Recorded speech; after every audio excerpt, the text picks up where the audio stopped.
El 21 de julio de 1936, Valencia huele a humo. En la catedral, unos hombres y una mujer avanzan con pasos cortos, tragando saliva. Uno lleva un envoltorio discreto, papel de seda apretado, y encima un periódico viejo. El bulto cabe en 2 manos, pesa poco. Pero en esos días, lo pequeño puede costar la vida. Cruzan calles con la cabeza baja. Buscan una casa, luego otra. Más tarde, un sofá. Después, una hornacina tapada con un tabique. El objeto cambia de escondite como cambia el miedo de forma. La ciudad arde, y en medio de ese caos, alguien lo arriesga todo por una copa. En este episodio vamos a seguir 2 hilos que acaban atándose a la fuerza. Uno pasa por manuscritos medievales, poetas y caballeros que persiguen una visión. El otro pasa por archivos, reyes con deudas, notarios, inventarios y una pieza de ágata que hoy podemos encontrar en Valencia. Al final, el misterio queda más claro, o tal vez más incómodo. Te doy la bienvenida a un nuevo episodio de Almas de la Historia. Si te gusta lo que hacemos, recuerda darle un me gusta a este episodio y compartir tus impresiones en los comentarios. Y ahora sí, hablemos del Santo Grial. Capítulo 1. La reliquia sin nombre. Una copa puede parecer poca cosa. En la mano es un objeto simple, un borde, un cuenco, una base. En un museo se mira como artesanía. En una iglesia se mira como umbral. En la historia, una copa puede volverse un problema, porque obliga a elegir una forma de creer y una forma de probar. Conviene empezar por las palabras, porque las palabras mandan. Cáliz es un término que el cristianismo usa para hablar de un vaso litúrgico. La liturgia es el conjunto de ritos con los que una comunidad celebra su fe. En la misa, el cáliz sostiene el vino que se consagra. Ese uso es antiguo y se vuelve central muy pronto. La palabra grial llega mucho después. Es una palabra de la literatura medieval, ligada a relatos artúricos. En este primer tramo de la historia, del siglo I al XI, esa palabra todavía no pertenece al paisaje. Por eso, aquí se trabaja con otra pregunta más específica. ¿Cuándo una copa concreta empieza a ser contada como una reliquia única? Los textos cristianos más antiguos hablan de una copa en la última cena. Los evangelios sinópticos describen que Jesús toma una copa, da gracias y la ofrece a los discípulos. Pablo, en la primera carta a los Corintios, transmite una fórmula sobre la copa vinculada a la nueva alianza. El lenguaje es litúrgico, muy temprano, y muestra que la memoria del gesto circula desde el inicio. Esa memoria, sin embargo, no se comporta como un inventario de objetos. Los textos se concentran en el acto, en el significado religioso, en la comunidad que repite el gesto. Para quien busca una reliquia con dirección postal, esto importa. Los primeros siglos dejan pocas señales de una copa conservada como trofeo material. Lo que aparece con fuerza es el rito y la palabra, más que la pieza. Aquí entra una idea que ayuda a entender casi toda la Edad Media. Una cosa es la fe, otra cosa es la administración de la memoria. La fe puede vivir con símbolos.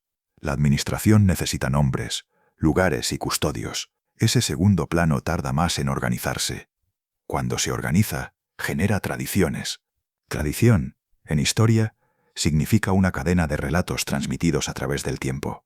A veces, la cadena incluye documentos, inscripciones, listas o cartas. A veces incluye relatos repetidos en sermones, crónicas tardías o memorias locales. Una tradición puede conservar un hecho real y también puede rellenar vacíos con sentido. En la práctica, suele hacer ambas cosas a la vez. En los primeros siglos del cristianismo, el mundo es duro. Persecuciones puntuales, cambios políticos, comunidades pequeñas que a veces se reúnen a escondidas. En ese contexto, un objeto sagrado puede guardarse, moverse, perderse y volver a reaparecer generaciones después. El problema para el historiador llega cuando la pista escrita se corta. Ahora viajemos a Roma, al año 258. En el imperio gobierna Valeriano. Sus edictos contra los cristianos golpean sobre todo a la jerarquía y a los bienes de la Iglesia. Un edicto es una orden pública con fuerza de ley. En esos meses, varios nombres quedan fijados en la memoria cristiana por la violencia de la represión. Uno es Sixto II, obispo de Roma, ejecutado en agosto. Otro es Lorenzo, diácono. Diácono, en ese momento, significa un colaborador cercano del obispo, encargado a menudo de la ayuda a los pobres y de tareas materiales de la comunidad. En muchas iglesias antiguas, el diácono está cerca del altar y de la gestión. Eso lo vuelve visible, también lo vuelve vulnerable. La historia del martirio de Lorenzo se cuenta con intensidad desde siglos posteriores. Hay versiones. Unas se apoyan en relatos hagiográficos, escritos para edificar, no para levantar actas judiciales. Otras entran en referencias de autores cristianos del siglo IV, como Ambrosio de Milán, que lo presenta como ejemplo de firmeza y caridad. Prudencio, poeta hispano del mismo siglo, le dedica versos y fija escenas que se quedarán para siempre en el imaginario. El punto sensible está en el tránsito entre la escena y la prueba. El martirio de Lorenzo se vuelve muy famoso, pero los detalles concretos, como qué objetos tocó o entregó, pertenecen a un territorio donde la transmisión oral y la escritura tardía se mezclan. En ese territorio aparece una tradición poderosa. Lorenzo habría enviado una copa desde Roma hacia Hispania antes de morir. La idea no surge de la nada. Lorenzo, según una tradición también extendida, es originario de Hispania. Esa conexión geográfica facilita que el relato encuentre un destino verosímil para la copa. Además, Hispania tiene comunidades cristianas antiguas, y la memoria de santos locales crece con fuerza en la tardo antigüedad. Al decir esto conviene cuidar la precisión. La tradición puede ser antigua y aún así tardía en términos documentales. Antigua significa que se repite durante siglos. Documental significa que podemos colocar un texto cerca del momento del que habla, con autor y contexto claros. A veces coinciden, a veces se separan. Aquí se puede introducir un segundo contexto que nos puede ayudar a situarnos. En los siglos IV al VII, el cristianismo pasa de perseguido a protegido y luego a dominante en el imperio. Las iglesias acumulan bienes. Los obispos ganan peso. Las reliquias se vuelven una forma de identidad local. Peter Brown, historiador del cristianismo antiguo, explicó cómo el culto a los santos organiza el espacio social y la imaginación religiosa. Patrick Geary, al estudiar las reliquias medievales, mostró cómo el traslado, el prestigio y también el conflicto alrededor de los restos sagrados forman parte de la política real de la época. Esa política no siempre usa armas, a veces usa huesos, telas, fragmentos y todo tipo de objetos. Una reliquia atrae peregrinos. Un peregrino trae ofrendas. Las ofrendas sostienen un monasterio. Un monasterio sostiene redes de protección. Un rey protege el monasterio. La cadena se cierra. Si una copa entra en ese circuito, su valor cambia. Deja de ser un utensilio y se convierte en un centro de gravedad. La pregunta histórica vuelve a apretar. ¿Cuándo, dónde y por quién se cuenta que esa copa está en un lugar concreto? En la península ibérica, el cambio decisivo llega con las sacudidas del siglo VIII. La conquista musulmana del 711 altera rutas, poderes y archivos. En el norte, los reinos cristianos se reorganizan. Surgen nuevos centros monásticos, nuevas catedrales y nuevas cortes. En ese escenario, la custodia de reliquias puede funcionar también como afirmación política. Aragón entra en el mapa europeo en la Alta Edad Media, desde un lugar que se entiende con una sola imagen: montañas, valles estrechos y pasos difíciles. No hace falta idealizarlo. La montaña protege porque incomoda, la altura complica las tropas y también complica el comercio. Esa incomodidad sirve como defensa. En la segunda mitad del siglo XI, el reino de Aragón consolida su estructura y sus símbolos. Jaca se vuelve un centro clave. Su catedral, una de las grandes obras del románico hispano, marca un programa de poder y de religiosidad.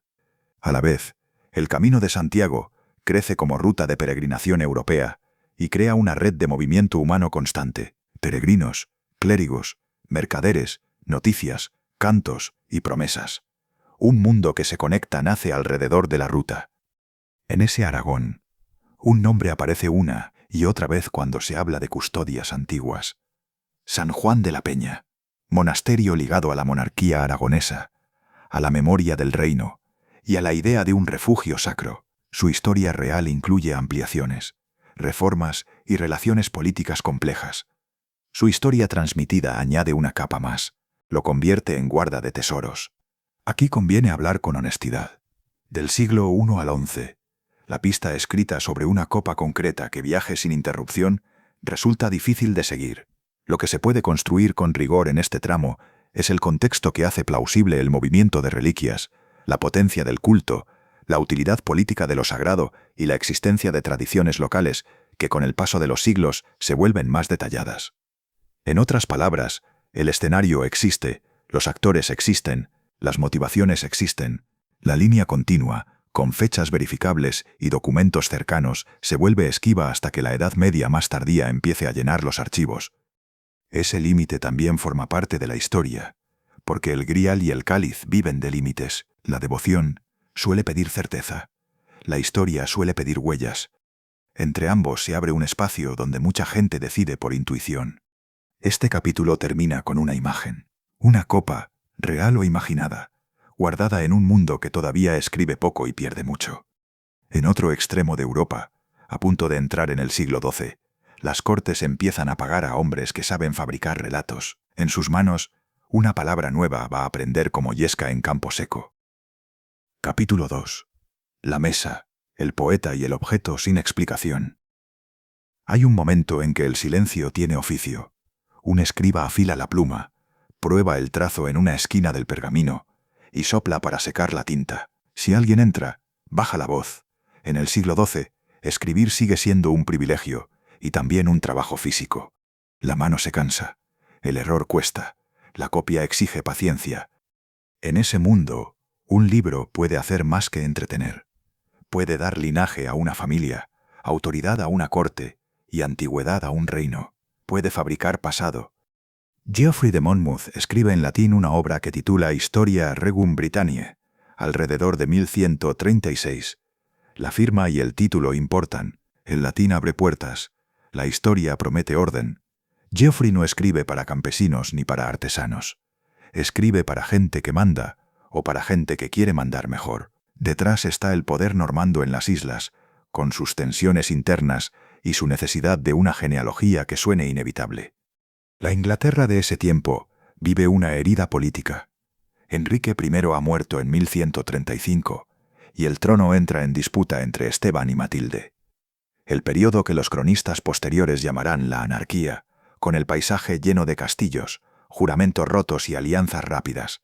Un relato sobre reyes del pasado tiene utilidad en una época donde el presente se discute a espada y a documento. Geoffrey ofrece algo que funciona como mercancía de prestigio. Un catálogo de reyes britanos que anteceden a los sajones y dialogan con Roma. Batallas, traiciones y conquistas. Un Arturo que ya no parece un héroe local contado alrededor del fuego, sino un monarca con agenda imperial. Un Merlín que pronuncia profecías. Es también un recurso perfecto para que la política crea verse reflejada. Geoffrey incluso afirma que traduce un libro muy antiguo que le habría entregado Walter, archidiácono de Oxford. Ese gesto se repite mucho en la Edad Media. Invocar una fuente antigua da autoridad. Los lectores de la época saben que la autoridad se invoca, se construye y se hereda. El resultado corre. Los copistas copian. Los nobles escuchan lecturas en sala. Lo que importa es la sensación de profundidad y de legado. Un señor feudal puede señalar una línea del texto y sentir que su presente tiene un origen digno. En poco tiempo, ese Arturo queda listo para ser reescrito. Un texto así pide adaptaciones porque el latín es un muro para gran parte del público aristocrático. La corte quiere historias en su lengua. Ahí aparece Robert Wace, un clérigo nacido en Jersey, formado en Caen, que escribe en anglo-normando. Su Roman de Brut, compuesto hacia 1155, traduce y reordena el material de Geoffrey. Al traducir, Wace también decide. El traductor en la Edad Media funciona como un segundo autor. Elige qué se acelera, qué se suaviza o qué se enfatiza. Wace introduce una pieza que suena sencilla y por eso funciona tan bien. La tabla redonda. En una corte feudal, el orden de asientos refleja el orden del mundo. La cabecera importa. La cercanía al rey se paga con poder real. Una mesa redonda sirve como símbolo de equilibrio. También es una solución narrativa. Permite tener muchos caballeros sin romper del todo la idea de jerarquía. Se puede contar la hazaña de uno sin humillar a los otros. Se puede rotar el foco. Se puede serializar. La tabla redonda también cumple otra función. Convierte la corte de Arturo En un escenario estable para aventuras, se pueden mandar caballeros a una misión y traerlos de vuelta sin que el reino se deshaga. Se puede contar un torneo, una promesa, un agravio o una prueba. El público aprende el mecanismo y lo disfruta. En el fondo, estos relatos funcionan como un espejo práctico de la aristocracia. Enseñan maneras de hablar, de comportarse e incluso de amar. La caballería es un conjunto de valores asociados al guerrero noble. Incluye valentía, fidelidad, control de impulsos y generosidad ritual. Son ideales. La vida real suele ir por otro lado, pero el ideal ordena el deseo y las aspiraciones de quien escucha. Weiss abre la puerta, y Francia la cruza con velocidad. En el norte francés, la cultura cortesana se hace más refinada. Crecen los romances en verso. Entra con fuerza el tema del amor cortés, la fin amor.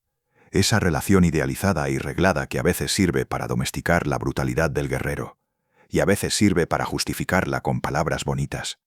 La música de trovadores y troveros acompaña. Las cortes compiten en elegancia y en relatos. En ese ambiente aparece Chrétien de Troyes, un poeta que trabaja para grandes patronazgos. Se le asocia con la corte de María de Champaña, hija de Leonor de Aquitania, y más tarde con Felipe de Alsacia, conde de Flandes. Chrétien escribe romances que fijan un estilo. El verso octosílabo corre como un paso rápido, fácil de recitar y de memorizar. Las escenas se encadenan con precisión. Chrétien entiende algo que sostiene la atención sin esfuerzo. El rey puede quedarse quieto, pero los caballeros deben moverse. Arturo, en sus romances, se vuelve un centro ceremonial.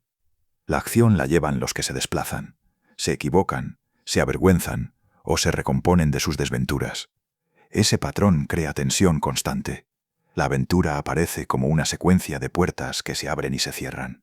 En ese mundo, Camelot no es un mapa exacto. Es un lugar que sirve para que el oyente reconozca un tipo de sala, un tipo de banquete y un tipo de juramento.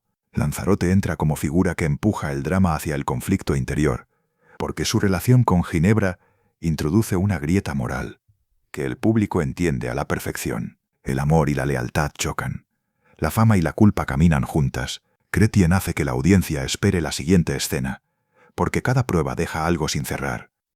Eric, Yvain, Lancelot. Cada uno de los caballeros aporta una pieza al mundo artúrico, y ese mundo se vuelve un sistema narrativo. Se aprende cómo funcionan sus reglas. Un caballero se separa del grupo, encuentra un castillo. Hay un anfitrión con un secreto, hay una prueba, hay una recompensa con condiciones. El lector sabe que detrás hay un precio, aunque el personaje no lo sepa todavía. Chrétien escribe Perceval, ou le Conte du Graal, hacia finales del siglo XII, entre 1181 y 1190, según el consenso habitual de la crítica. La obra queda inacabada. Ese dato pesa, porque una obra inacabada en una época de relatos encadenados se vuelve un motor de deseo colectivo. El público queda con hambre, y la historia queda con un hueco. Perceval entra en escena como un muchacho criado lejos de la corte. Su madre lo ha apartado de la caballería por miedo. Él ve pasar a unos caballeros, confunde su brillo con santidad, y decide marcharse. El relato lo lleva a la corte de Arturo, y luego lo suelta en un camino de aprendizaje. Perceval aprende tarde, aprende mal, mete la pata. Esa torpeza lo vuelve humano, y también lo vuelve peligroso, porque su error no es pequeño. Llega un momento en que Perceval alcanza el castillo del rey pescador. Ahí Chrétien coloca una secuencia que cambia la literatura europea para siempre. La escena es concisa y abierta al mismo tiempo. Perceval es recibido en el castillo del rey pescador. Come, observa. Luego, en una sala, pasa una procesión. Un joven lleva una lanza de la que cae sangre. Detrás, una muchacha sostiene un graal. Chrétien escribe un graal, con artículo indefinido. Es un objeto, todavía sin santidad explícita, todavía sin nombre propio. El graal brilla con una riqueza que parece de otro orden. Aparecen candelabros, aparece un cortejo, aparece una solemnidad que Perceval no entiende. La tensión nace de una regla. Perceval ha aprendido que un caballero cortés no pregunta demasiado. Preguntar puede sonar a grosería. Así que mira y calla. La escena se convierte en un examen de conducta, y el examen lo suspende. Él debía preguntar por qué sangra la lanza y a quién sirve el graal. Chrétien deja claro que una pregunta habría traído sanación. El silencio, en cambio, trae culpa. El oyente siente algo raro. La escena se parece a un rito, pero no encaja del todo en un rito conocido.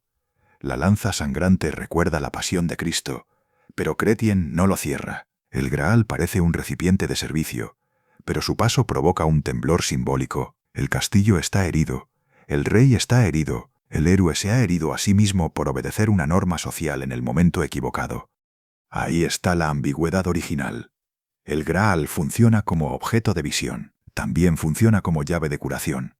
Funciona como una herida abierta dentro de un mundo de torneos y cortesías. Su significado queda en suspenso, y esa suspensión se convierte en pólvora. La obra, al quedar sin terminar, crea un fenómeno. Otros autores empiezan a escribir continuaciones. El público quiere una explicación, y la época vive bien con explicaciones que mezclan simbolismo cristiano, moral caballeresca y maravilla narrativa. La palabra ya circula. El objeto ya tiene escena propia. La pregunta que falta se queda clavada en la memoria colectiva. En el cierre de este capítulo, el misterio ya ha recibido su primer nombre. Breve, raro, pegajoso. Queda un hecho simple, un grial misterioso. Cuando una palabra entra en la literatura con un hueco tan bien colocado, alguien siempre viene a llenarlo. Capítulo 3. Cuando el grial recibe sangre y linaje. La escena ocurre lejos de los castillos del relato. Un taller de escritura, una mesa manchada, una vela que se consume despacio. Un hombre revisa versos, rasca una palabra, la vuelve a escribir. Ese gesto cambia el destino del grial más que 100 combates. La Europa que entra en 1190 está llena de movimiento. La cruzan ejércitos, la cruzan predicadores y la cruzan mercaderes. La tercera cruzada acaba de dejar nombres grandes y heridas abiertas. Ricardo Corazón de León vuelve con fama y problemas. Felipe II de Francia hace cálculos. Federico Barbarroja muere en el camino. Jerusalén sigue en el centro del imaginario, aunque la mayoría de los que hablan de ella solo la conocen por relatos. A la vez, la Iglesia latina afina su lenguaje. Discute cómo se entiende la Eucaristía, cómo se confiesa y cómo se ordena la vida religiosa. Ese clima pesa sobre la literatura, porque los relatos de caballería ya no se leen solo como entretenimiento. Se vuelven también ejemplos, advertencias y modelos de conducta. En ese punto entra Robert de Boron. Se sabe poco de su vida con la claridad que tranquiliza. Lo que importa es lo que hace con la palabra grial. Robert toma un objeto que había aparecido como enigma y le coloca una historia sagrada encima, con nombres que el público reconoce de los evangelios. El efecto es inmediato. En su José de Arimatea, compuesto alrededor de 1190, el grial deja de ser un recipiente ambiguo en una procesión extraña, pasa a ser la copa de la última cena, y luego el vaso donde se recoge la sangre de Cristo durante la pasión. Con ese giro, Robert hace dos cosas a la vez. La primera es dar sentido. El lector medieval, formado en misa, entiende el peso de una copa asociada al sacrificio. La segunda es dar genealogía. Una reliquia sin custodios es un deseo. Una reliquia con custodios se convierte en historia viva. José de Arimatea entra como figura puente. Los evangelios lo presentan como un hombre con recursos que intercede ante el poder romano. Pide el cuerpo de Jesús tras la crucifixión y lo deposita en un sepulcro nuevo. Robert aprovecha esa presencia breve y la estira hasta convertirla en una biografía. José pasa a ser guardián, luego fundador, luego origen de una línea que lleva el grial hacia Occidente. Britania aparece como destino por vía de descendencia, como si la fe viajara por sangre y por deber. Eso engancha por un motivo muy humano. La herencia se entiende sin esfuerzo. Un hijo recibe lo que un padre guarda. Un linaje hereda una responsabilidad casi sagrada. El grial se vuelve carga. Si alguien lo traiciona, cae. Si alguien lo cuida, se salva. La reliquia deja de depender del azar y entra en una lógica familiar de historia y destino. Los medievales conocen bien ese tipo de lógica. Los castillos pasan por herencia. Las tierras pasan por herencia. Los juramentos pasan por herencia. También lo hacen los conflictos y las cargas. Robert, además, instala una idea que será decisiva. La historia del grial Ya no se limita al momento del héroe que llega tarde y calla cuando debía hablar. Ahora existe una historia anterior que explica por qué la pregunta era tan grave. La pregunta que faltó se convierte en falta espiritual. La falta espiritual exige reparación. La reparación exige búsqueda. Quien estudia el Grial desde la crítica literaria suele señalar este punto como el gran cambio de fase. Richard Barber, en su estudio sobre el Grial, lo expresa con una claridad útil para el oyente moderno. A partir de aquí, el Grial vive tanto de imaginación como de creencia, y ambas cosas se alimentan mutuamente. Hay un detalle que suele pasar desapercibido, y conviene decirlo en voz alta. Esta cristianización no surge en un vacío. La literatura medieval a menudo hace esto. Toma materiales previos, motivos de tradición oral, símbolos que funcionan por intuición, y los coloca dentro de un marco cristiano que da orden y autoridad. A veces lo hace un clérigo, a veces lo hace un poeta laico que escribe para una corte cristiana. El resultado es parecido. El símbolo gana estabilidad. El Grial queda fijado como copa sagrada en una rama importante del relato. Europa lo adopta, lo copia y lo discute. Y entonces sucede lo que ocurre siempre cuando un mito se vuelve rentable. Aparece una versión que decide llevarlo por otro camino. Wolfram von Eschenbach escribe Parzival entre 1200 y 1210 en lengua alemana. El poema es largo, trabaja con paciencia y tiene una energía distinta. El mundo artúrico sigue ahí, pero el tono cambia. La aventura exterior sigue importando, aunque el centro se desplaza hacia una prueba interior. Wolfram afirma que su fuente no es la misma que la de los franceses. Habla de un tal Quiot, un provenzal del que no tenemos confirmación externa clara, y ese gesto ha generado discusión entre especialistas.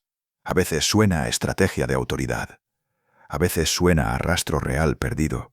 Nosotros no necesitamos elegir una respuesta cerrada. Basta con entender el efecto. Wolfram se presenta como heredero de una tradición particular, y así legitima sus cambios. El cambio más visible es material. El Grial deja de ser copa. Se presenta como una piedra, el lapis exilis, con propiedades de sustento y renovación. Alimenta, conserva, provee. El Grial ya no se mira solo. El Grial mantiene viva a una comunidad. La comunidad que lo guarda también cambia el clima. Wolfram habla de los Templeisen, guardianes del Grial. La palabra ha provocado asociaciones modernas con los templarios, porque suena cerca y porque el siglo XII conoce muy bien a esa orden militar. La prudencia se vuelve necesaria. En el texto de Wolfram, el vínculo directo con la orden del Temple no se puede afirmar con seguridad como identidad simple. La semejanza funciona, eso sí, como disparador imaginativo. Un grupo de hombres armados que cuidan un objeto sagrado ya tiene potencia por sí mismo. La fuerza de Wolfram está en cómo trata la culpa. Su héroe, Parzival, se equivoca, carga con lo que hizo y tarda en entender qué era lo que se le pedía. La búsqueda se parece menos a una ruta de castillos y más a un aprendizaje de compasión. La pregunta que faltó en el castillo deja de ser un detalle de etiqueta, se convierte en un síntoma. El héroe aprende a mirar el dolor ajeno sin apartar la vista. Ese giro engancha porque resulta reconocible. La aventura siempre ofrece ruido. La culpa ofrece silencio. Wolfram escribe con esa mezcla. En esta misma época, otras ramas del relato circulan por las islas británicas y por Francia, a veces en formas que se conservan fragmentadas. El galés Peredur tiene parentescos con Perceval y a la vez conserva rasgos propios, con objetos que cambian de función. El Perlesvaus, de tono más áspero, empuja hacia una interpretación cristiana dura, con violencia y castigo. Estas variantes muestran un hecho simple. Nadie posee el Grial por completo. Cada región lo ajusta a su sensibilidad. Cuando una historia se comporta así, tarde o temprano alguien intenta poner orden. Eso ocurre en Francia con el gran ciclo en prosa que hoy se conoce como Vulgata o Lancelot Graal, compuesto entre 1215 y 1235 aproximadamente. El paso del verso a la prosa tiene consecuencias. La prosa permite expansión, detalle y continuidad. Permite una arquitectura grande, casi administrativa. Un ciclo así necesita coordinación. El conjunto organiza la materia artúrica en partes que se apoyan entre sí. La historia del Saint Graal cuenta el origen sagrado. Merlín organiza el nacimiento del reino y sus profecías. Lancelot desarrolla la vida cortesana y sus tensiones. La cueste del Saint Graal se convierte en el corazón espiritual. La Mort Artú cierra con caída y destrucción. La prosa del ciclo tiene una ambición clara. Ya no basta con aventuras que terminan en banquete. El relato exige coherencia moral. El lector, o el oyente, recibe una idea que duele. La caballería también se evalúa por dentro. En la cueste, el Grial se convierte en un premio reservado a quienes cumplen condiciones casi imposibles. Castidad, humildad, obediencia, confesión. Aquí conviene introducir un contexto que aclara el tono. En 1215, el Cuarto Concilio de Letrán, convocado por Inocencio III, fija doctrinas y disciplina, entre ellas la obligación de confesión anual y comunión pascual para los fieles. Este tipo de decisiones empuja una sensibilidad religiosa más atenta al examen de conciencia y a la corrección moral. El ciclo en prosa respira ese clima. Muchos estudiosos han relacionado el tono de la cueste con la espiritualidad cisterciense. Los cistercienses, reformadores del monacato benedictino, valoran austeridad, claridad y vigilancia interior. San Bernardo de Claraval, figura central del siglo XII, encarna esa sensibilidad y también predica la cruzada. Ese cruce entre ascetismo y guerra se siente en la literatura. Un caballero puede empuñar una espada y aún así aspirar a pureza. La tensión queda instalada. En ese marco aparece Galat, hijo de Lanzarote, como caballero excepcional. El relato lo presenta como elegido para la visión plena del Grial. Esta elección cambia el foco. Perceval, el joven torpe del inicio, sigue existiendo, pero deja de ser el centro definitivo. Lanzarote, el más brillante y el más manchado, queda en un lugar doloroso. Tiene fuerza, fama, amor, pero la historia le marca un límite. La gloria cortesana ya no alcanza. El ciclo en prosa también vuelve a convertir el castillo del rey pescador en lugar de examen. Pero el examen ahora se formula con más precisión religiosa. La pregunta ya no es solo cortesía. La pregunta se vuelve responsabilidad. Quien ve el dolor y actúa avanza. Quien ve el dolor y se refugia en sí mismo, retrocede. Este tramo del Grial genera un tipo de lector nuevo. Un lector que busca en el relato una guía, aunque sea una guía imposible de cumplir del todo. Por eso el ciclo se copia tanto. Por eso atraviesa fronteras. Por eso influye en lo que vendrá. El precio de fijar un mito aparece pronto. Cuando una historia define condiciones tan altas, deja fuera a mucha gente. Para compensar, abre otras puertas. Aparecen continuaciones, resúmenes, reescrituras o versiones que suavizan o que endurecen. El Grial se vuelve una moneda cultural. Se puede gastar en devoción, en prestigio, en entretenimiento o en propaganda. A partir de aquí, el Grial ya no pertenece a un único autor. Pertenece al imaginario colectivo. Copistas que eligen variantes, lectores que repiten escenas, clérigos que moralizan, nobles que se reconocen y se excusan. La materia artúrica se convierte en una obra colectiva sin firma estable. Este capítulo termina con una sensación. El Grial ya tiene sangre, ya tiene linaje, ya tiene guardianes, ya tiene reglas, ya tiene un sistema entero en prosa. En algún lugar, fuera del pergamino, el mundo real sigue acumulando objetos sagrados y poder. Más tarde, alguien intentará sujetar esa clase de prestigio con sello y documento. Capítulo 4. Un rey, una deuda y un acta con perlas. En la Aljafería de Zaragoza, a finales de septiembre de 1399, el aire puede ser seco incluso dentro de palacio. Las paredes guardan frescor, pero el movimiento de cortesanos y oficiales calienta las estancias. Hay pasos, hay tela rozando, hay gente que evita mirar de frente. Cuando una entrega es solemne, se vuelve silenciosa por necesidad. Ese día, Martín I de Aragón, llamado el Humano, recibe un cáliz que llega desde el entorno monástico pirenaico. La escena, si uno la imagina bien, se parece menos a un acto de devoción y más a una operación de Estado. Hay deliberaciones previas, hay intermediarios, hay una lógica de custodia, y hay algo que lo cambia todo. A partir de ahí, ese cáliz entra en el circuito de la monarquía. Las reliquias, para entenderlo sin rodeos, funcionan como prestigio en una Europa donde el prestigio se mide con cosas visibles. El rey santo, Luis IX de Francia, levanta la Sainte-Chapelle en París en el siglo XIII para albergar reliquias de la Pasión y convertirlas en centro político y religioso de su reino. Esa comparación ayuda porque muestra el mecanismo. no porque sea el mismo caso. Las cortes compiten por símbolos. Quien posee lo sagrado gana autoridad ante aliados y rivales. La corona de Aragón, a finales del XIV, vive un mundo de pactos. Es una monarquía compuesta. Aragón, Cataluña, Valencia y Mallorca conservan instituciones y leyes propias. El rey gobierna, pero también negocia. Necesita apoyo de ciudades, de nobles y de eclesiásticos. Por eso, cualquier objeto capaz de concentrar devoción y legitimidad tiene valor inmediato. En esa entrega de 1399 hay un detalle que muerde. Se deja a cambio otro cáliz de oro, un sustituto brillante para el monasterio, una pieza que compensa la pérdida material y quizá calma resistencias. Ese cáliz de oro, con el paso del tiempo, se desdibuja hasta casi desaparecer de la historia. La tradición lo relaciona con pérdidas patrimoniales posteriores, incluido un incendio en San Juan de la Peña en 1494 que dañó y dispersó bienes.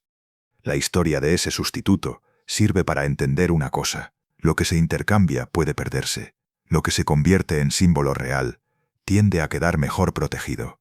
El cáliz que recibe Martín entra en lo que podríamos llamar un relicario real, un conjunto de piezas valiosas custodiadas por la casa del rey, movidas con la corte y protegidas por oficiales que responden ante él.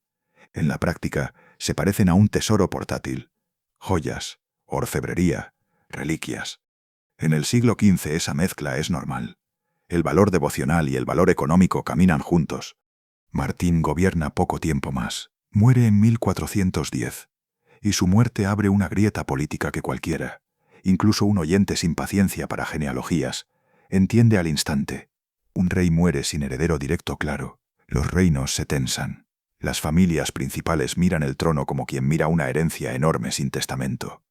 Aquí entra un nombre que conviene tratar con cuidado. Margarita de Prades, viuda de Martín. Algunas noticias la sitúan cerca de ciertas custodias durante el interregno, pero el tramo exacto de manos y decisiones en esos años es menos transparente que las fechas grandes del cambio dinástico. En historia, esa falta de transparencia se dice y se deja ahí, sin inventar lo que el documento no sostiene.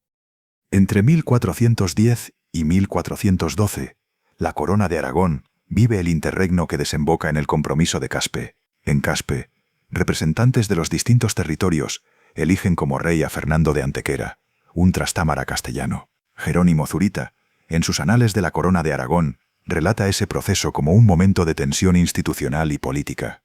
Para nuestra historia, lo importante es el efecto práctico. La corte cambia de manos, las redes de confianza se reajustan, los bienes valiosos se revisan, los oficiales hacen cuentas, se confirma qué pertenece a quién y quién responde por qué. Las reliquias en ese contexto se vuelven piezas sensibles. Por una razón simple: un nuevo rey necesita legitimidad. Una reliquia asociada a la monarquía ayuda a construir continuidad, aunque la sangre del trono haya cambiado. Fernando I reina poco, muere en 1416. Entonces llega Alfonso V, conocido como el Magnánimo, y aquí el cáliz entra en una etapa típicamente cortesana. Recuperaciones, traslados, depósitos. En 1422 se consigna la recuperación del cáliz para el relicario real, con depósito en Barcelona. Barcelona sirve como imagen de capital efectiva de muchas dinámicas de la corona, sobre todo en lo económico y marítimo. Es una ciudad con redes de crédito y comercio, con notarios y con dinero circulando. Una reliquia en Barcelona está cerca de las herramientas que sostienen la política. Alfonso V tiene proyectos grandes, y los proyectos grandes cuestan grandes cantidades de dinero. Alfonso mira hacia Italia. Nápoles aparece como objetivo, primero como ambición, después como obsesión. La empresa napolitana atraviesa años de conflicto, alianzas, flotas y mercenarios. Los estudios modernos sobre Alfonso V, como los de Alan Ryder, muestran un monarca que combina habilidad política con una necesidad constante de recursos. Esa es la clave.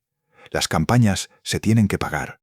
En el Mediterráneo del siglo XV, el dinero no siempre se tiene en el momento exacto. Se consigue, se pide, se promete, se asegura. Las ciudades prestan a la corona mediante instrumentos financieros que hoy sonarían extraños, como censales y violarios, rentas a largo plazo a cambio de capital inmediato. Los reyes empeñan joyas, dejan objetos valiosos como garantía. Un collar puede sostener una flota. Una custodia puede pagar salarios. En 1432, el relicario real se custodia en el Palacio del Real de Valencia. Valencia, en esa década, es una ciudad en crecimiento, con peso fiscal y con una vida urbana intensa. Tener el tesoro allí significa algo claro. El rey está cerca, o al menos su administración efectiva está cerca. Los oficiales del tesoro pueden gestionar préstamos, pagos y garantías con una red urbana poderosa. A partir de ese momento, el cáliz queda ligado a Valencia de un modo que ya no es anecdótico.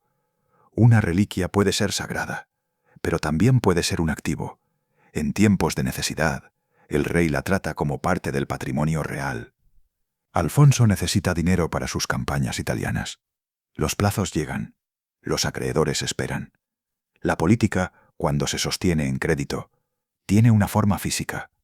Papeles, sellos, letras, testigos. Un vencimiento es una fecha que puede cambiar el destino de un objeto. En ese punto aparece un gesto que parece pequeño y en realidad es enorme. El rey renuncia a una prenda.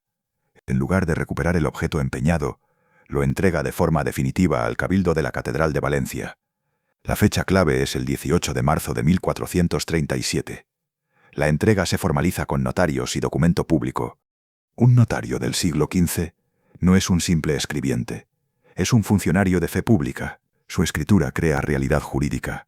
Lo que se firma ante él con testigos queda fijado para el futuro. Ese es el contraste fuerte. El grial literario vive en la voz del juglar y en el prestigio del manuscrito. El cáliz histórico, a partir de aquí, queda atado a un acto legal. Cabildo, conviene decirlo con claridad, es la comunidad de canónigos que gobierna la catedral, administra bienes, regula oficios y custodia patrimonio. Es una institución estable, justo lo que un objeto valioso necesita si se quiere conservar por siglos. Cuando el cáliz entra en manos del cabildo, entra en un mundo de inventarios, llaves, armarios cerrados y libros de cuentas. Y entonces llega el momento más frío y más poderoso, el inventario. El inventario es una lista. En cualquier casa, una lista puede ser aburrida. En historia, una lista puede ser una escena. Porque una lista hecha por notarios habla con la voz de la realidad. Dice qué hay, cómo es, cuánto vale, o cómo se reconoce. Se describen asas, engastes y piedras. Aparecen balajes, esmeraldas y perlas. Se cuentan, una a una, 28 perlas. Se mencionan detalles que permiten identificar la pieza. El lenguaje es técnico. Precisamente por eso golpea. Se puede sentir la distancia entre el símbolo y la materia. Los relatos del grial hablan de visión, de pureza o de heridas que piden compasión. El inventario habla de tamaño, de adornos, de un objeto con partes añadidas, con ornamentos que pertenecen a otra época. En esa frialdad hay una humanidad discreta. Alguien sostuvo el cáliz en la mano para describirlo. Alguien se inclinó sobre la mesa, midió con la mirada, contó perlas y nombró piedras. No eran poetas. Eran hombres cuyo trabajo consistía en dejar constancia para evitar pleitos futuros. Y en esa intención de evitar pleitos, dejaron una huella difícil de ignorar. A partir de 1437, la historia del cáliz en Valencia entra en otra fase, más estable, más institucional. Su custodia se vuelve rutina de catedral. Lo rutinario, en historia material, suele ser buena noticia. La mayoría de los objetos valiosos desaparecen en los momentos de transición, en una guerra, en un traslado sin registro o en una venta desesperada. Aquí, en cambio, hay un anclaje. El capítulo termina con esa imagen. En una ciudad que se hace rica con comercio y crédito, un rey deja un objeto sagrado como pago. Un notario lo escribe. Un cabildo lo guarda. En paralelo, lejos de ahí, la palabra grial sigue circulando en libros y en bocas, y aprende a vivir sin necesidad de actas. En algún momento, ambos caminos se mirarán de nuevo. Capítulo 5. El grial se vuelve cultura de masas. En algún momento de 1469, un hombre se sienta a escribir en inglés sobre un rey que ya llevaba siglos muriendo en la imaginación europea. Lo hace en un país que ha olvidado la paz. Inglaterra viene de décadas de golpes de Estado, alianzas que cambian. ejecuciones y campos de batalla donde los nobles se reconocen por los escudos mientras se matan entre sí.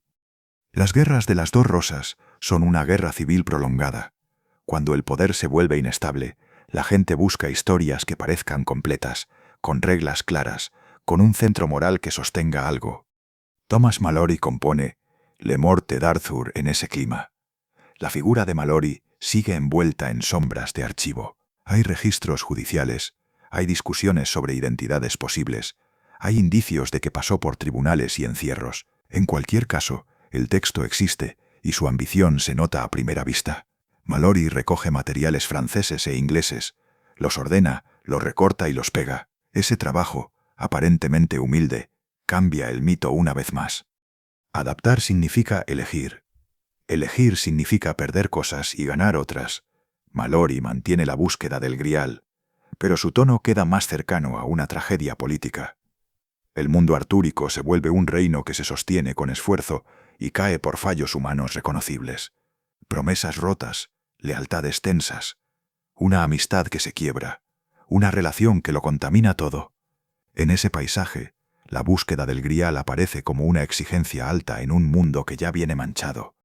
La lengua también importa. Malory escribe en inglés medio, una lengua que ya sirve para literatura amplia, no solo para actas y cartas. Esa elección acerca la historia a un público distinto. Y luego llega un segundo golpe, más técnico y más decisivo. William Caxton instala una imprenta en Westminster en la década de 1470 y en 1485 imprime Le Morte d'Arthur.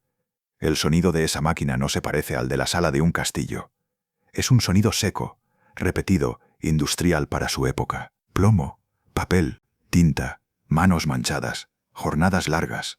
La imprenta convierte la historia en objeto reproducible a gran escala comparada con el manuscrito.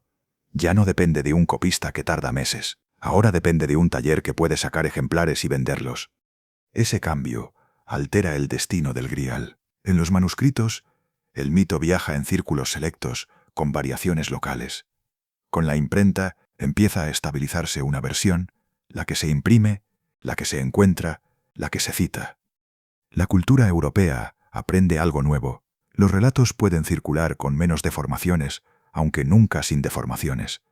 El Grial entra así en una Europa que pronto cambiará de piel.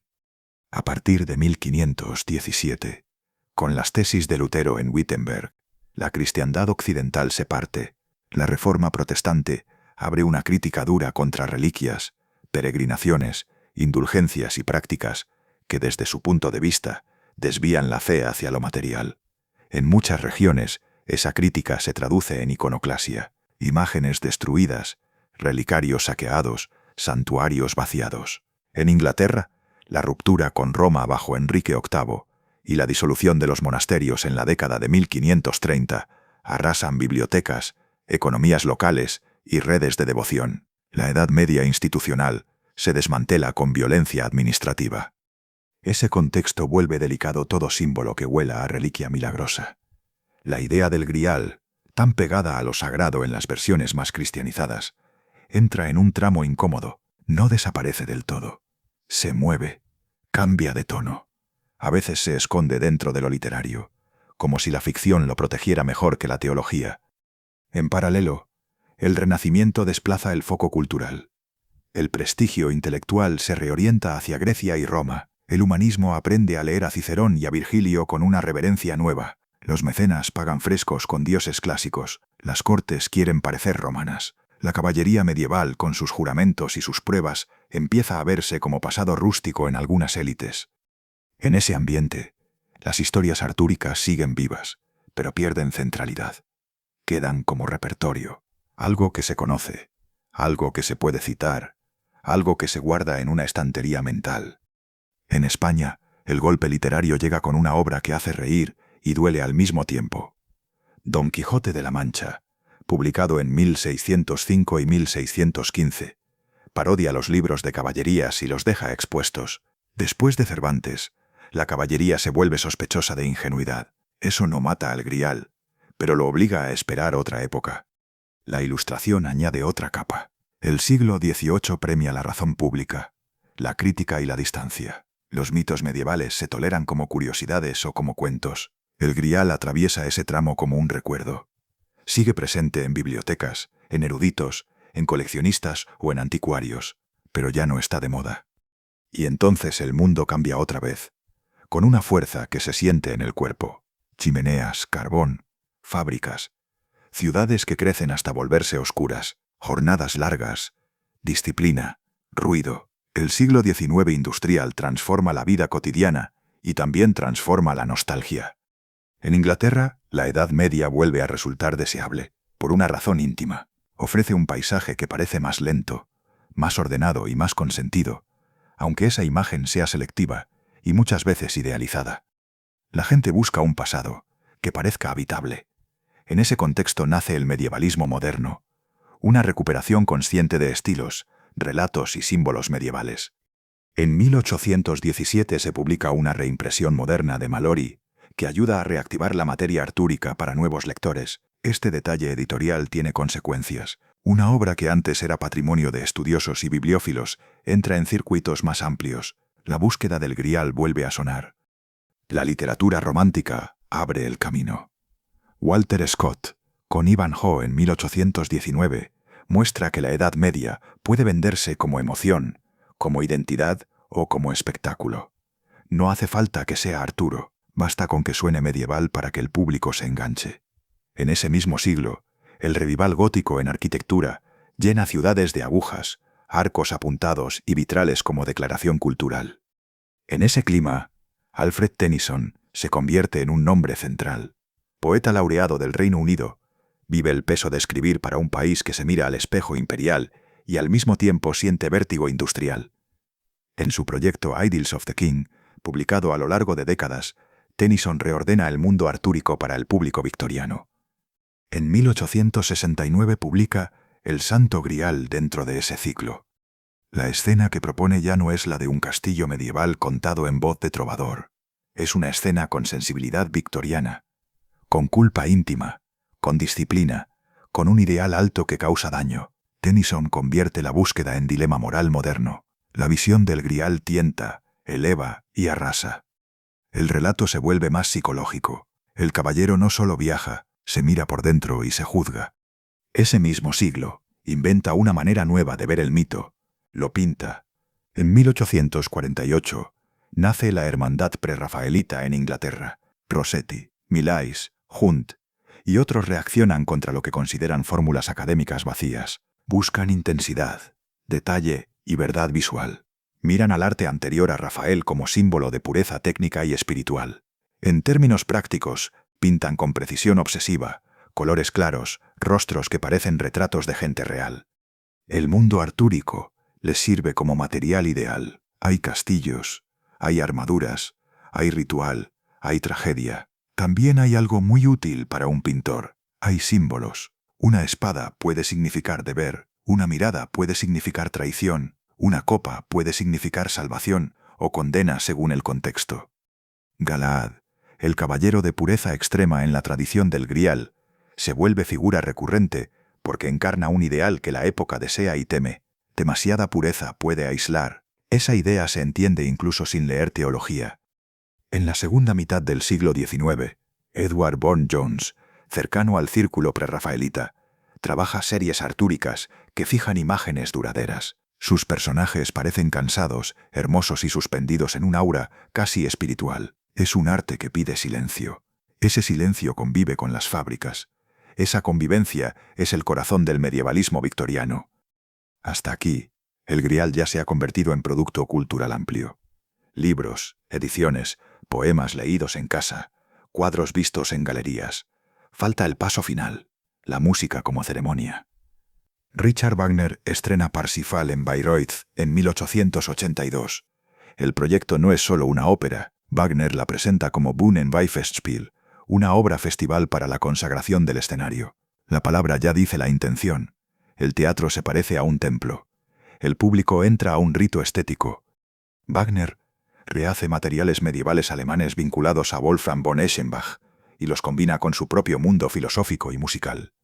Su Parsifal no busca solo contar una historia, busca envolver.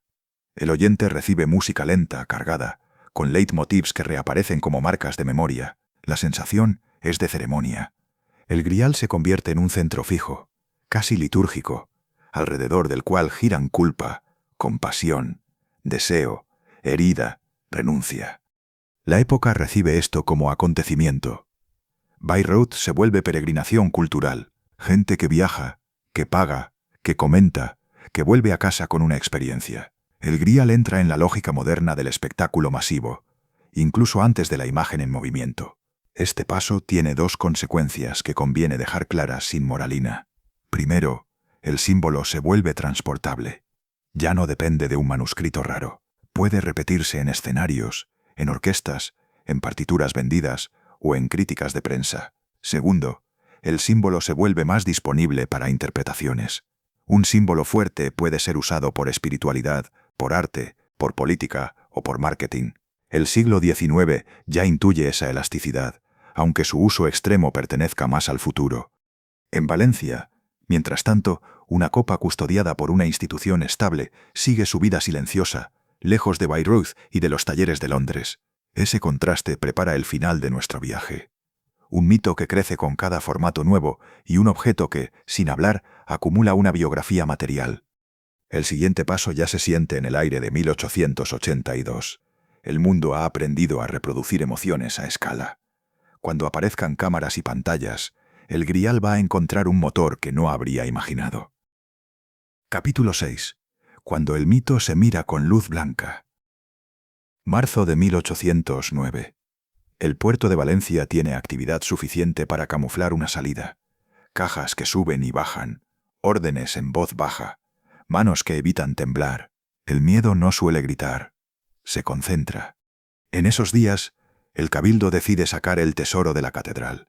Las tropas napoleónicas avanzan por la península, el saqueo de bienes eclesiásticos resulta una posibilidad real, y Valencia piensa en asedios y represalias.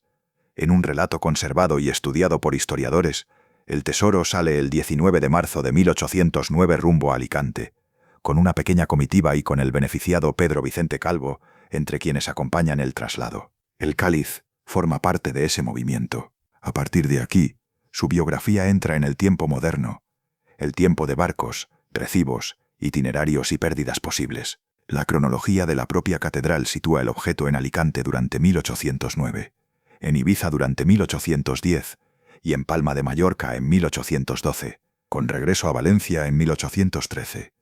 Es un dato importante por lo que implica. Cada traslado exige decisiones rápidas, redes humanas fiables y un tipo de silencio que se aprende en los momentos peligrosos. En la Guerra de la Independencia, una reliquia se trata también como tesoro artístico. En la práctica, el mismo gesto protege ambas cosas.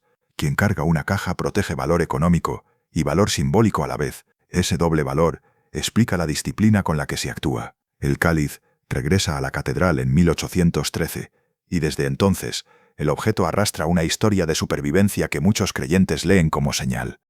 El siglo XIX pasa con su ruido de industria, reformas políticas y nuevas maneras de entender la religión. En la catedral, el cáliz sigue allí, pero cambia algo fundamental a comienzos del siglo XX. Se decide exponerlo de forma estable. El 6 de enero de 1916 se instala definitivamente en la antigua aula capitular gótica, convertida en capilla del Santo Cáliz. Es un gesto institucional, casi pedagógico. Un objeto guardado despierta devoción íntima, un objeto expuesto crea tradición pública. 2 años después, en febrero de 1918, el arzobispo José María Salvador y Barrera aprueba los estatutos de la Real Hermandad del Santo Cáliz, destinada a contribuir a su culto. A partir de ese momento, la reliquia deja de ser solo custodia y pasa a ser también programa. El cambio dura poco en términos históricos. En 1936, la Guerra Civil Española convierte la ciudad en un escenario de persecución religiosa, incendios y saqueos. El 21 de julio de ese mismo año, con templos ardiendo en Valencia, un grupo pequeño actúa con precisión. Canónigos, un capellán, un mozo de la catedral y una mujer que ofrece su casa como escondite. La Real Hermandad conserva el relato con nombres y detalles materiales. El cáliz va envuelto en papel de seda, se disimula con un periódico y sale de la catedral mientras el fuego se extiende por iglesias cercanas. Se oculta en una vivienda de la calle Avellanas número 33. La escena tiene algo que engancha, porque se entiende sin explicación teórica. Un periódico, algo cotidiano, tapa lo más valioso. Ese contraste revela cómo funciona la supervivencia. Después, la custodia se desplaza. La cronología de la catedral sitúa el cáliz oculto en Carlet durante los años 1936 a 1939, con regreso a la catedral el 30 de marzo de 1939, ya al final de la guerra. En esos años, el objeto queda ligado a una cadena de casas, cajas, escondites y pactos de silencio. Esa cadena construye una fe práctica, hecha de miedo y de manos particulares. Terminada la guerra, llega otra fase, la del examen moderno. En el siglo XX, el cáliz ya no se mira solo como reliquia, se mira como pieza material. Se estudia su composición, su factura y sus añadidos. Esa distinción es esencial para entender el presente. El conjunto tiene partes de épocas diferentes. La copa superior se describe como una pieza de piedra dura, a menudo identificada como ágata o calcedonia, y el soporte y ornamentos se consideran posteriores, con trabajo de orfebrería medieval. Antonio Beltrán, arqueólogo, realiza en 1960 un estudio influyente que abre una línea de argumentación prudente, comparaciones tipológicas y paralelos con otras copas de piedra semipreciosa llevan a proponer una cronología amplia para la copa superior, entre el siglo IV a.C. y el siglo I después de Cristo, con posibilidades más acotadas según autores posteriores. El punto importante no es la cifra exacta, sino lo que permite afirmar. Una copa tallada en ese arco cronológico puede encajar materialmente con la época de Jesús. Esa compatibilidad sostiene plausibilidad, no identidad segura. Un estudio reciente lo expresa con una fórmula que resulta incómoda y útil. La hipótesis no se puede descartar, y aún así queda lejos de ser una prueba concluyente. Este límite no viene de falta de ganas, viene del tipo de pregunta. Una copa de piedra puede datarse por estilo, técnica, comparaciones y contexto, pero el salto desde una datación compatible hasta una identificación personal exige un rastro documental continuo, que rara vez existe para objetos móviles de la antigüedad. Mientras tanto, el siglo XX inventa otra forma de búsqueda, la mediática. El grial entra en novelas, cine, series y videojuegos. En ese terreno, la posibilidad se vuelve certeza en la cabeza de millones. El lenguaje audiovisual simplifica por naturaleza. Un héroe necesita una meta clara. Un objeto necesita un nombre único. El resultado es una expansión global del mito. Ya no hace falta leer a Chrétien, a Boron o a la Vulgata. Basta con una escena bien filmada. La búsqueda se convierte en aventura doméstica, repetida y compartida. Valencia, por su parte, vive un fenómeno paralelo, más institucional. El cáliz se vuelve punto de peregrinación y también de turismo cultural. Aparecen itinerarios urbanos, misas del peregrino, credenciales y un esfuerzo por ordenar la experiencia de visita como peregrinación con sentido. La ciudad administra una mezcla delicada: patrimonio, fe, economía e identidad local. En ese marco, llegan gestos de alto impacto simbólico.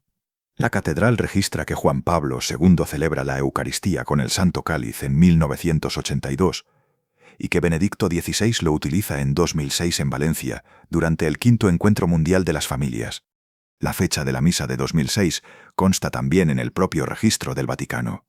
Estos actos no prueban origen antiguo, pero consolidan estatus contemporáneo. El objeto se asienta como centro visible de devoción y de relato. Luego aparece una palabra moderna que antes no era necesaria: jubileo. Desde mediados de la década de 2010 se impulsa un año jubilar eucarístico ligado al Santo Cáliz, con calendario y prácticas asociadas. Un medio diocesano fija la apertura el 29 de octubre de 2015 y un cierre en octubre de 2016. Un estudio académico menciona otro cierre, el 13 de noviembre de 2016, mostrando que en este punto circulan cronologías de detalle ligeramente distintas según el marco usado. La concesión jubilar, en cualquier caso, se sitúa en torno a esos años y se vincula a la penitenciaría apostólica y a decisiones de la Santa Sede según la información institucional. Llegados aquí, el veredicto posible se sostiene en 3 capas, cada una con su lógica. La capa literaria se puede afirmar con seguridad. Graal aparece en la literatura del siglo XII y se define después por autores concretos, primero con ambigüedad y luego con cristianización y genealogía. Esa historia pertenece a textos y a su transmisión. La capa documental del objeto también tiene suelo firme en la Baja Edad Media y en la Edad Moderna. La custodia en Valencia queda fijada por tradición institucional y por cronologías internas. Su biografía moderna queda bien marcada por los traslados de 1809 a 1813, por la exposición estable desde 1916 y por el episodio de ocultamiento durante la Guerra Civil. La capa de autenticidad última admite plausibilidad material para la copa superior, con dataciones compatibles con la antigüedad y con comparaciones arqueológicas, junto a añadidos medievales visibles. Ese terreno pide prudencia. La compatibilidad y la probabilidad no sustituyen a una prueba directa. El capítulo termina donde la tensión se vuelve íntima. Julio de 1936. El papel de un periódico envuelve un objeto. Alrededor, personas deciden arriesgar su propia vida para que esa copa siga existiendo. Ese gesto explica mucho, incluso para quien mira la vitrina con distancia.